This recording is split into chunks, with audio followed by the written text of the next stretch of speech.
नमस्कार दोस्तों, स्वागत है आपका स्टडी बोर्ड पर। आज हम पढ़ने वाले एक बहुत इंपॉर्टेंट टॉपिक के बारे में दोस्तों, भारत में नदियों के किनारे बसे हुए शहर के बारे में। दोस्तों, इस टॉपिक से बहुत से एग्जाम में बार बार क्वेश्चन पूछे जा रहे हैं।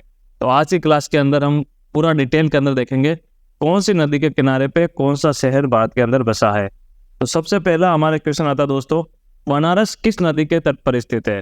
तो दोस्तों, जो बनारस शहर है, वाराणसी जिसको आजकल हम कहते हैं, किस नदी पर है। एसएससी सीपीओ 2017 के अंदर ये क्वेश्चन पूछा गया। तो बनारस या वाराणसी गंगा नदी के तट पर स्थित है। दोस्तों, गंगा नदी के तट पर ये प्रमुख शहर स्थित है। हम देख लेते हैं। आपने जब पहली बार नरेंद्र मोदी प्रधानमंत्री बने थे तो उन्होंने बोला था कि मुझे माँ गंगा ने बुलाया है, क्योंकि वो वाराणसी से खड़े होते हैं और वहीं पे उन्होंने बोला था माँ गंगा, मतलब गंगा नदी बनारस से बहती है। यहाँ से आप याद रख सकते हैं। देखिए, यहाँ से गंगा नदी का अगर आप फ्लो देखें तो यहाँ से ऋषिकेश, देवप्रयाग, हरिद्वार, कानपुर, इलाहाबाद, वाराणसी, पटना और कलकत्ता, ये जो बहुत बड़े शहर है इस नदी के किनारे पे हैं। ये एग्जाम में सारे पूछे जाते हैं। हरिद्वार, बनारस, पटना, इलाहाबाद, कोलकाता, ये है गंगा नदी के प्रमुख शहर है जो इसके किनारे बसे हुए हैं। एक क्वेश्चन और पूछा जाता है कि गंगा नदी के तट पर स्थित सबसे बड़ा शहर कौन सा है। दोस्तों, जो कि कानपुर शहर है, ये गंगा नदी के ऊपर बसा हुआ सबसे बड़ा शहर है। ये एग्जाम में क्वेश्चन पूछा गया था। और देख लेते हैं, यमुना नदी के किनारे कौन से बड़े शहर है दोस्तों। दिल्ली, इलाहाबाद, आगरा, मथुरा। ये गंगा नदी के किनारे नहीं है, यमुना नदी के किनारे है। ये आप कंफ्यूज नहीं होना। आगरा, मथुरा और दिल्ली ये जनरली यमुना के नाम से जाने जाते हैं। ये बार बार एग्जाम में पूछे भी जाते हैं, तो ये ध्यान रखना। और इलाहाबाद भी इसी नदी के किनारे पे, नर्मदा के किनारे पे एक शहर है जबलपुर। ठीक है, तो यमुना से 4 बड़े शहर है और नर्मदा पे ये जबलपुर। तो एक क्वेश्चन हो रहा था दोस्तों जो थोड़ा कंफ्यूज करता है, वो देख लेते हैं। निम्नलिखित में से कौन सा नगर गंगा नदी के तट पर नहीं है। तो दोस्तों, कानपुर अभी हमने बात की थी, सबसे बड़ा शहर है गंगा नदी का। पटना और वाराणसी तीनों आते हैं, पर लखनऊ यहाँ पे गंगा नदी के तट पर नहीं आता। ठीक है, तो यहाँ ध्यान रखना आपको, लखनऊ गंगा नदी के तट पर नहीं है और बाकी आपको नाम सारे पता हो गए अब जो गंगा नदी के है। अब आते दोस्तों, अयोध्या किस नदी के तट पर स्थित है। ये सीपीओ 2017 के अंदर क्वेश्चन पूछा गया दोस्तों। अयोध्या हमारे दोस्तों सरयू नदी के किनारे स्थित है। आपने भगवान राम की कहानी रामायण में देखा होगा, तो सरयू का जिक्र भी है दोस्तों। तो सरयू के तट पर अयोध्या स्थित है। ये सरयू नदी है, तो यहाँ पर अयोध्या स्थित है। अब देखते हैं दोस्तों, जो सरयू है, हिमालय में एक मानसरोवर जो झील है, वहां से ये उत्पत्ति होती है सरयू की। इसे गागरा या मानस नंदिनी नाम से भी इस नदी को जाना जाता है। और ये बिहार में गंगा में मिल जाती है। इससे पहले ये हमारी सरयू नाम से जानी जाती है। बिहार में आगे जाके ये गंगा नदी में मिल जाती है। तो ये थी हमारी अयोध्या में बहने वाली सरयू नदी। अगला क्वेश्चन आता है दोस्तों, निम्नलिखित में से किस नदी के तट पर गोरखपुर शहर स्थित है। दोस्तों, ये यूपी आरओ 2013 के अंदर क्वेश्चन पूछा गया। ये गोरखपुर शहर है जहाँ से योगी आदित्यनाथ वर्तमान मुख्यमंत्री उत्तर प्रदेश, जो यहाँ से चुनाव लड़ते हैं, आपको पता है। तो यहाँ से ये कौन सी नदी है दोस्तों, आपको ध्यान रखना है। यहाँ पे राप्ती नदी है, गोरखपुर जहाँ पर बसा हुआ है, राप्ती नदी के तट पर। ये जो राप्ती नदी है दोस्तों, इसकी उत्पत्ति नेपाल के धौलागिरी रेंज के दक्षिण भाग में रुकुम कोट से होती है। यहाँ पर जो ये बरहज एक शहर है, वो गागरा नदी पे यहाँ पे मिल जाती है नदी। ठीक है, तो राप्ती नदी के किनारे बड़े 2 शहर है दोस्तों, एक तो गोरखपुर, एक है बरहज। ठीक है, आगे ये जो नदी है राप्ती नदी, बरहज में ये गागरा नदी के अंदर मिल जाती है। तो ध्यान रखना, राप्ती नदी के किनारे पे गोरखपुर शहर और बरहज शहर स्थित है। अगला क्वेश्चन आता है दोस्तों, नासिक किस नदी के किनारे पे स्थित है। दोस्तों, ये क्वेश्चन बहुत बार पूछा गया। एसएससी एमटीएस 2011, फिर यूपीपीएससी में 2015 के अंदर ये फॉरेस्ट कंजर्वेशन एग्जाम में पूछा गया था। तो नासिक दोस्तों गोदावरी नदी के किनारे स्थित एक बड़ा शहर है। नासिक की बात की जाए तो दोस्तों, एक प्राचीन शहर है और गोदावरी नदी के तट पर स्थित है। भारत में इसको वाइन की राजधानी के नाम से जाना जाता है दोस्तों, आप सबको पता है। इस नासिक शहर को जो 12 साल से कुंभ होता है दोस्तों, तो हर 12 साल में कुंभ की मेजबानी भी इस शहर को मिलती है। गोदावरी जो नदी है, गंगा नदी के बाद भारत की दूसरी सबसे बड़ी लंबी नदी आती है। इसको दक्षिण की गंगा भी कहा जाता है। तो ध्यान रखना, एग्जाम में ये नहीं पूछा जाता है दक्षिण की गंगा किसको कहा जाता है, तो आप ये बताना गोदावरी नदी को दक्षिण की गंगा कहा जाता है। और इस नदी के तट पर ही नासिक शहर स्थित है। अगला क्वेश्चन आता है दोस्तों, महानदी के बारे में। तो महानदी के तट पर इनमें से कौन सा शहर स्थित है।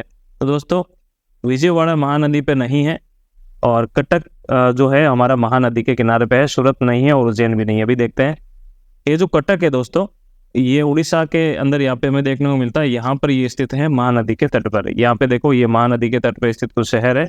तो कटक की बारी भी आती है हमारी इस नदी के किनारे पे। अब देख लेते हैं, तो विजयवाड़ा है दोस्तों, ये कृष्णा नदी पे स्थित एक शहर है, ठीक है, विजयवाड़ा। कटक जो हमारी अभी महानदी पर स्थित है, हमने बात की। तो सूरत जो है दोस्तों, ताप्ती नदी के किनारे पे। एक थी राप्ती नदी, ताप्ती नदी जो हमने बात की थी गोरखपुर की, और ये ताप्ती नदी है सूरत जो इस नदी के किनारे पे बसा हुआ है। उज्जैन की बात करेंगे दोस्तों, उज्जैन जो शहर है वो शिप्रा नदी के तट पर स्थित है। अगला क्वेश्चन आता है दोस्तों, नर्मदा नदी के तट पे कौन सा शहर स्थित है? दोस्तों इसमें से भरूच जो हमारा ऑप्शन है ये सही है। भरूच जो शहर है वो नर्मदा नदी के तट पर है। भोपाल नहीं है, नागपुर नहीं है, और कोटा शहर ये नर्मदा नदी के तट पर नहीं है। ये देखिए, अमरकंटक, जबलपुर, बेड़ाघाट, कासोर, महेश्वर यहाँ से गुजरात में आ जाती है। तो यहाँ देखो, वडोदरा इसके पास से रहती है, और यहाँ पे भरूच आता है। तो भरूच नर्मदा नदी के तट पे स्थित है। और ये जो नर्मदा नदी है दोस्तों, सतपुड़ा पहाड़ियों के उत्तरी पूर्वी भाग से निकलती है, ठीक है, यहाँ पे मध्य प्रदेश में। और मध्य प्रदेश और गुजरात की जीवन रेखा है ये नदी दोस्तों, बहुत इंपॉर्टेंट नदी इन दोनों राज्यों की, ये नर्मदा नदी। और विंध्य और सतपुड़ा पर्वत वालों के बीच में जस्ट ये नदी बहने वाली एक नदी है, ठीक है। तो जीवन रेखा है मध्य प्रदेश और गुजरात की हमारी नर्मदा नदी। अब आता है दोस्तों हमारा अगला क्वेश्चन, ब्रह्मपुत्र नदी के तट पर कौन सा शहर स्थित है? दोस्तों ब्रह्मपुत्र नदी की बात की जाए दोस्तों, भरूच हो गया, भोपाल हो गया, कोटा हो गया, ये हमारे मध्य भारत के आसपास के शहर हो गए। पर ये जो ब्रह्मपुत्र नदी है अरुणाचल प्रदेश से भारत में एंटर करती है। तो डिब्रूगढ़ जो शहर है इस ब्रह्मपुत्र नदी के किनारे पर स्थित है। देखो दोस्तों, यहाँ पे ये असम का डिब्रूगढ़ शहर, ये हमारे ब्रह्मपुत्र नदी के तट पर स्थित है। अगर ब्रह्मपुत्र की बात करें तो दोस्तों, इसका उद्गम मानसरोवर झील के पास कैलाश श्रेणी के चेमा यूंगडुंग ग्लेशियर के शियांग या दियांग नाम से होता है इसका उद्गम ब्रह्मपुत्र नदी का। और अरुणाचल प्रदेश के शादिया शहर के पश्चिम में यह भारत के अंदर प्रवेश करती है। तो कुल मिला के हम कहेंगे अरुणाचल प्रदेश के जो शादिया जगह है उसके पश्चिम से यह भारत में प्रवेश करती है ब्रह्मपुत्र नदी। इससे पहले चाइना के अंदर चलती रहती है। इसकी कुछ सहायक नदियां दोस्तों ब्रह्मपुत्र की इंपॉर्टेंट है, दिहांग, लोहित, शियांग, टूडी दिहांग, तिस्ता और दलसारी। ये ब्रह्मपुत्र नदी जो है उसकी सहायक नदियां हैं, ठीक है। तो ब्रह्मपुत्र नदी पर सबसे बड़ा शहर जिनमें से हम बात करेंगे तो वो है डिब्रूगढ़, ठीक है। अलकनंदा नदी के तट पर कौन सा शहर स्थित है? दोस्तों अलकनंदा नदी पे अगर बात की जाए तो यहाँ पे स्थित है वो हमारा बद्रीनाथ, ठीक है। ये देखो हमारी अलकनंदा नदी है, यहाँ पे हमारा बद्रीनाथ स्थित है।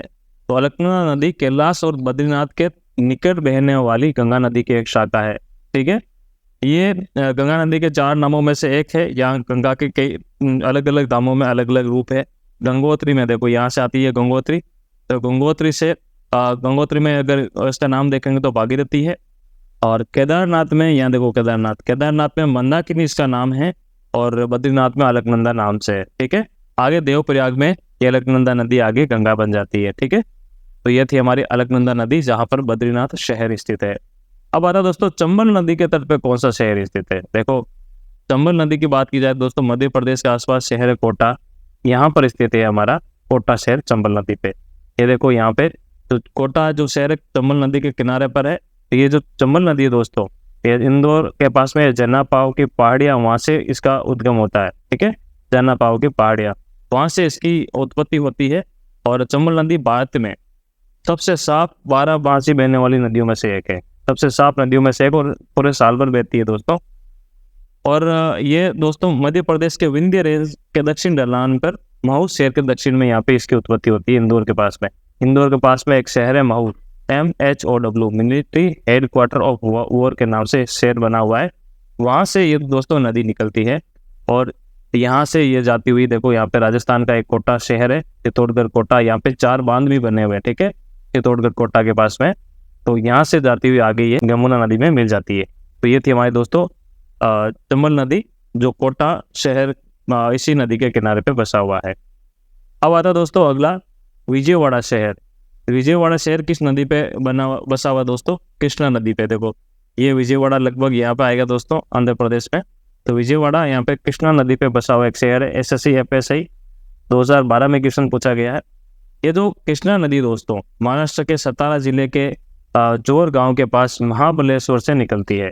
तो अब ध्यान रखना, जो कृष्णा नदी है महाबलेश्वर से निकलती है, जो महाराष्ट्र में है, ये बंगाल की खाड़ी में जाके गिर जाती है। देखो वहाँ पे ये जो विजयवाड़ा, उसके बाद थोड़ा सा दूरी समुद्र है और आगे जाके ये बंगाल की खाड़ी में गिर जाती है।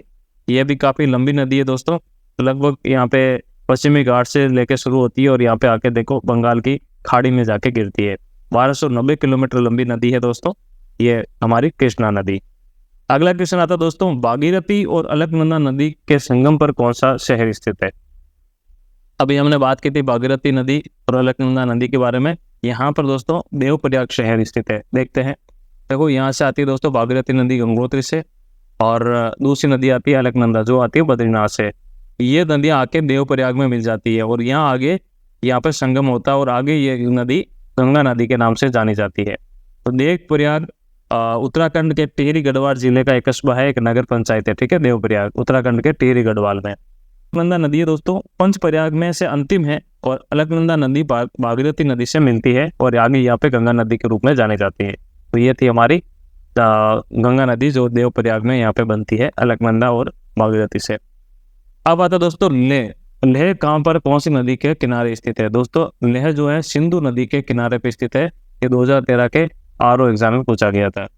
दोस्तों सिंधु नदी तिब्बत के मानसरोवर झील के पास में से ये निकलती है और पश्चिम की ओर बहती हुई लेह में भारत में प्रवेश करती है। सबको पता है ये तिब्बत में मानसरोवर झील से निकलती है और जो हमारा यूटी है लद्दाख, उसके पास में से ये बाईं ओर हमारे भारत के अंदर प्रवेश करती है और आगे जाके ये जास्कर नदी में मिलती है, ठीक है। तो ये प्रमुख सहायक नदी भी है इसकी, ठीक है। तो यहाँ पर लेह के अंदर हमें देखने को मिलता है सिंधु नदी। अगला क्वेश्चन देख लेते हैं दोस्तों, निम्नलिखित में से कौन सा सुमेलित नहीं है? दोस्तों यूपीपीएससी 1996 के अंदर एक क्वेश्चन पूछा गया है। तो ऑप्शन देख लेते हैं। अहमदाबाद को आपको पता है दोस्तों, गांधी जी की अगर कहानी सुनी तो आपको पता है अहमदाबाद साबरमती नदी के किनारे पे बसा हुआ है। कोटा की अभी हमने बात की थी, चंबल नदी के किनारे है। और नासिक जो है दोस्तों गोदावरी नदी पे अभी जो हमने बात की। तो इसका गलत आंसर है, या आंसर सही है जो सुमेलित नहीं है वो है हैदराबाद, जो कृष्णा नदी के किनारे पर नहीं है। अब देख लेते हैं, हैदराबाद जो है दोस्तों मूसी नदी यानी मूसीनुरु जो तेलंगाना राज्य के माध्यम से बहने वाली दक्कन के पठार में कृष्णा नदी की एक सहायक नदी है, वहां पर हैदराबाद स्थित है। तो हम कहेंगे हैदराबाद मूसी नदी के किनारे पर स्थित शहर है। मूसी नदी ऐतिहासिक पुराने शहर और नए बसे हुए हैदराबाद के शहर को विभाजित करती है। तो मूसी नदी हैदराबाद शहर के बीचों बीच में से निकलती है। एक साइड में इसका पुराना शहर है, एक साइड में नया शहर है। तो ये सुमेलित नहीं है, पहला क्वेश्चन, पहला ऑप्शन। अगला आता दोस्तों, इसमें से अगर सुमेलित की बात की जाए दोस्तों, आपको पता हमने बात की थी गोरखपुर जो राप्ती नदी पे, सूरत ताप्ती नदी पे, जबलपुर हमने सबसे पहले ही स्लाइड में बात की थी नर्मदा नदी पे।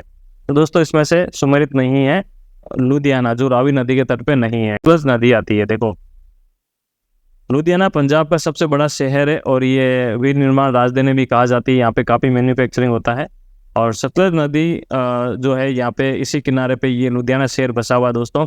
ये वर्तमान में अपने जो मार्ग है, जो सतलज नदी अपने मार्ग से लगभग 13 किलोमीटर दक्षिण में बहती है। हम कहेंगे लुधियाना सतलज नदी के किनारे पे बसा हुआ शहर है, ना कि रावी नदी के। तो दोस्तों आगे हम देख लेते हैं भारत के कौन से इंपॉर्टेंट शहर कौन सी नदी पे है, जो अभी हमने पढ़े रिवाइज कर लेते हैं, और कुछ इंपॉर्टेंट और शहर जो अभी हम इस इंडेक्स में देख लेते हैं।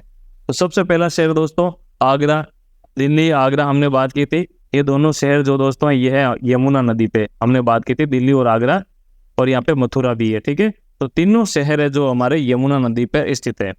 फिर अहमदाबाद की बात की थी दोस्तों, साबरमती नदी है, ये गुजरात में एक शहर है अहमदाबाद, आप सब जानते हैं। इलाहाबाद की बात की जाती है दोस्तों, तो ये गंगा यमुना और सरस्वती के संगम पर स्थित एक शहर है, ये प्रयाग है, आपको पता है प्रयागराज। अब आता है दोस्तों अयोध्या। अयोध्या आपको पता है उत्तर प्रदेश के अंदर स्थित शहर है और ये सरयू नदी के किनारे स्थित है। अब ये जो बद्रीनाथ है दोस्तों, ये काफी क्वेश्चन पूछा जाता है, अलकनंदा नदी के किनारे स्थित उत्तराखंड के अंदर है, ना कि उत्तर प्रदेश में। महानदी के तट पर दोस्तों कटक शहर स्थित है, ये उड़ीसा के अंदर है कटक। और गंगा नदी के तट पे एक शहर है भागलपुर जो बिहार के अंदर आता है, ये भी आप ध्यान रखिए, बिहार का शहर है भागलपुर जो गंगा नदी के तट पे है। कोलकाता जो है दोस्तों हुगली नदी के तट पे स्थित है, ठीक है। पश्चिम बंगाल की राजधानी है कोलकाता, जो हुगली नदी के किनारे पे बसा हुआ है। कटक महानदी के किनारे पे बसा, अभी हमने बात की थी। तो ये थे हमारे कुछ शहर, और कुछ और देख लेते हैं। डिब्रूगढ़ के बारे में बात करते हैं दोस्तों, असम का एक शहर है जो ब्रह्मपुत्र नदी के किनारे पे है। और गुवाहाटी भी असम की राजधानी, आपको पता है, ये भी ब्रह्मपुत्र नदी के किनारे पे है। फिरोजपुर पंजाब की एक जगह है जहाँ पे सतलुज नदी बहती है, तो इसके किनारे पे ये शहर बसा हुआ है। हरिद्वार गंगा नदी पे। हैदराबाद को अभी हमने बात की थी दोस्तों, मूसी नदी के किनारे पे स्थित तेलंगाना राज्य के अंदर ये एक शहर है। जबलपुर दोस्तों नर्मदा नदी पे मध्य प्रदेश का शहर है। कानपुर गंगा नदी पर स्थित सबसे बड़ा शहर है, ये उत्तर प्रदेश में है। और कानपुर गंगा नदी का सबसे बड़ा शहर है, ये क्वेश्चन बार बार एग्जाम में पूछा गया है। कोटा के अंदर चंबल नदी बहती है। जम्मू तवी, आपने नाम सुना होगा, एक ट्रेन का नाम है जम्मू तवी, ठीक है। तो जम्मू जो है तवी नदी के किनारे पे स्थित है, यहाँ तावी नदी के किनारे स्थित है, उसी नाम से इस ट्रेन का नाम भी है, और आप ये याद रख सकते हैं। तो जम्मू जो शहर है जम्मू कश्मीर हमारी यूटी का, वो तावी नदी के किनारे पे है। जौनपुर जो है दोस्तों गोमती नदी के किनारे पे स्थित है। आपने मिर्जापुर वेब सीरीज देखी होगी, तो वहाँ पे दो शहरों के नाम आता है, जौनपुर और मिर्जापुर। दोनों अलग अलग शहर है, दोनों में अलग अलग नदियाँ बहती है। जौनपुर में गोमती नदी है और मिर्जापुर में दोस्तों गंगा नदी है, तो अलग आप ध्यान रखना। दोनों पास पास में स्थित उत्तर प्रदेश के जिले हैं। तो जौनपुर में गोमती नदी है और मिर्जापुर में हमारी गंगा नदी है। पटना शहर दोस्तों गंगा नदी के किनारे पे बसा हुआ है, बिहार की राजधानी है। श्रीनगर के अंदर दोस्तों झेलम है। तो जम्मू में कौन सी थी, तावी, और श्रीनगर में झेलम नदी है।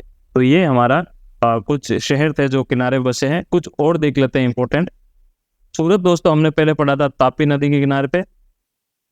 वाराणसी गंगा नदी। विजयवाड़ा दोस्तों कृष्णा नदी के किनारे पे स्थित शहर है आंध्र प्रदेश का। वडोदरा विश्वामित्री, मथुरा, आगरा और दिल्ली, हमने पहले ही बात की, यमुना नदी के तट पर स्थित शहर है। तो दोस्तों मथुरा यमुना नदी के किनारे पे स्थित शहर है, जो हम पहले बात कर चुके हैं। मिर्जापुर गंगा नदी के किनारे पे है। और दोस्तों इटावा शहर यहाँ पे यमुना नदी के किनारे पे है। बेंगलुरु जो शहर है वृषभावती नदी के किनारे पे कर्नाटक का एक शहर है। एक मंगलोर शहर हो रहा था कर्नाटक का, वो नेत्रावती या गुरुपुरा नदी के किनारे पे स्थित है। तो दोस्तों ये थी आज की क्लास, जिसमें हमने पढ़ा भारत के नदियों के किनारे बसे हुए शहरों के बारे में। ये सारे क्वेश्चन बार बार एग्जाम में पूछे गए, सारे क्वेश्चन आज की क्लास में हमने कवर किए। उम्मीद है आपको हमारा ये वीडियो पसंद आया, हमारी ये मेहनत आपको पसंद आ रही है। हमारा चैनल सब्सक्राइब कीजिए, अपने दोस्तों के साथ भी ये हमारा वीडियोस, हमारा कंटेंट शेयर कीजिए। हमारे शॉर्ट्स को भी आप यूट्यूब चैनल पर जाके देखिए। मिलते हैं अगली क्लास में एक नए टॉपिक के साथ, तब तक के लिए नमस्कार, जय हिंद।